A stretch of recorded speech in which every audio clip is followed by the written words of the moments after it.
آپ کے سامنے مفتی نور رحمانی صاحب اب یہ میں سوال رکھوں کہ حضرت خدیجہ رضی اللہ تعالیٰ عنہا ایز اے وائف کیسی تھیں؟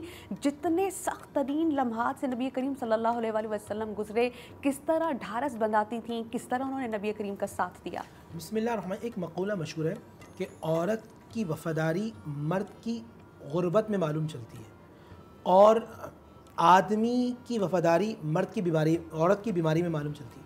3 سال جو ایک گھاٹی میں آپ کو رکھا گیا، جی بالکل، اس میں 3 سال وہ عورت جو ملکۃ العرب ہے، وہ عورت جو بہت بڑی بزنس وومین ہے، اس طرح ثابت قدم رہی اپنے شوہر کے ساتھ کہ روایت میں یہ بھی آتا ہے کہ آپ نے پتے ابال کر خود بھی تناول فرمایا اور اپنی بیوی فاطمہ رضی اللہ تعالیٰ عنہ اپنی بیٹی کو بھی کھلایا.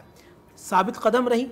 اب اللہ آپ سب کو، ہم سب کو غار ہرا لے کے جائے. آپ جا کے دیکھیں، اتنا اونچا پہاڑ ہے کہ آج بھی ایک آدمی اگر چڑھنا چاہے تو بڑی مشکل اور تکلیف کے اندر آتا ہے. آپ کی عمر اس وقت تقریباً 55 برس ہوگی بی بی خدیجہ کی، خدیجہ رضی اللہ تعالیٰ عنہ، کیونکہ عربی میں خدیجہ کی، خدیجہ رضی اللہ تعالیٰ عنہ، خدیجہ.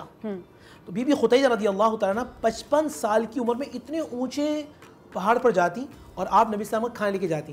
جب وہ لے کر آئیں تو آقا کریم نے فرمایا، اے خدیجہ، یہ جبرائیل آئے ہیں اور تمہیں اللہ کا سلام دے رہے ہیں. تو وہ عورت کہ جو اپنے شوہر کی ساتھ وفادار ہوتی ہے، اللہ کے لیے خدمت کرتی ہے، اطاعت کرتی ہے، آج بھی بی بی خدیجہ رضی اللہ تعالیٰ کا فیضان حاصل ہوتا ہے، اللہ کی رحمتیں نازل ہوتی ہیں. تو ہمیں چاہیے ہم ایک دوسرے کا احترام کریں اور اعتماد کریں.